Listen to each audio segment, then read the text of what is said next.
This is State Representative Jeffrey Elmore with your weekly session update for March 11th.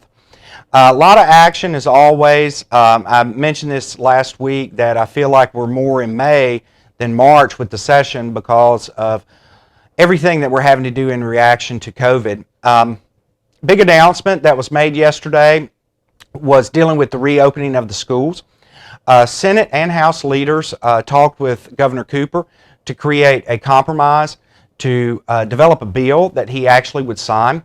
The bill that we passed is Senate Bill 220. That was voted through the House today, sent by special messenger to the governor, which stated that he would sign the bill with the compromise language. This bill is actually stronger than the school reopening bill that we passed in Senate Bill 37 that was vetoed. The strength of this bill is it allows at the local level for the local school boards to send the schools back on Plan A regardless of the grades. So our high school students and middle school students can go full-time under this bill. So that was very powerful. So I'm hoping the last quarter of the academic year for our students will be in person, fully in person, so we can help with the learning loss that we are experiencing. I haven't gotten any updates yet from the Senate dealing with our summer school bill, but they were the origin of this bill originally, which they had to deal with the veto. So they've been very busy with this, but I was happy to see this bill sent to the governor's desk so we can get the children back into the classroom through local decision. Some other things that I wanted to give you some highlights on from this week. Heard in House Education this week was a bill that I helped co-sponsor with Representative Julia Howard out of Davie County. That is House Bill 136, Encourage Healthy Foods in the Schools. What this bill deals with is products that can be sold in the schools that are part of the Got to Be Made in C program. These are a program that the Department of Agriculture has to highlight our North Carolina creative products and vegetables, fruit and vegetables that are grown here in North Carolina. You see this a lot at the grocery store. Maybe with the apples or a particular piece of produce, they'll have a little sign that says got to be in C because we know that it's local food. I think that it's critical that we try to promote localized foods. And what this bill will do is automatically qualify participants in the Got to Be in C program where it's applicable, because some of those products aren't necessarily deal with school lunches, but the products that are applicable for school lunches, that they are on the purchasing list at the local level. So a decision can be made of, do we want the apple that is out of Washington State, or can we purchase an apple that's grown on the Brushy Mountains in the fall of the year for our children to eat? I think that this is really critical.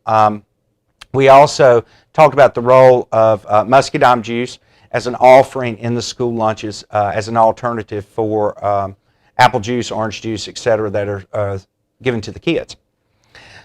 Something else that I filed this week with Representative Sarah Stevens. This is an appropriations bill, so it will have to move through the budget processing.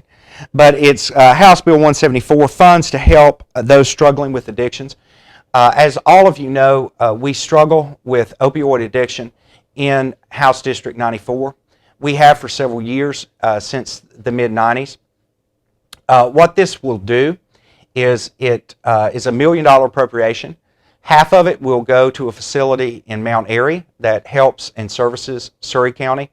The other half, $500,000, would go to Wilkes Recovery Revolution, which is a cutting-edge entity in Wilkes, based in North Wilkesboro, that helps folks dealing with drug addiction. I think this would be very positive for our area if we can retain the funding. So I've got it filed to show that we are working towards that, and we will be fighting for that throughout the budget process. Also, something else that was an appropriation bill that I filed this week is House Bill 241. What this will do is start a pilot fund for scholarship money for a teacher that is in a low-performing school to get their national board certification. We think that it is critical that we try to get national board certified teachers in front of our lowest performing students, because this process is very powerful, especially on the reflection part for the teacher. It does improve their teaching methods. That appropriation will have to move through the process, but I think this is an excellent concept, and I was happy to file that bill.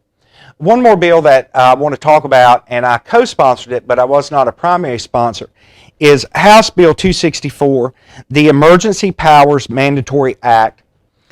We have learned through this COVID process the extent that the executive branch has in emergency power making, both good and bad.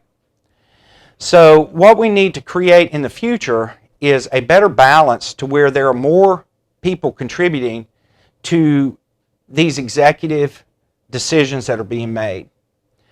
What this bill will do is balance that out, meaning yes, the governor can call an emergency order, but it can only hold for so long without bringing it to the Council of States, which are all statewide elected officials, and they review an extension of the emergency powers.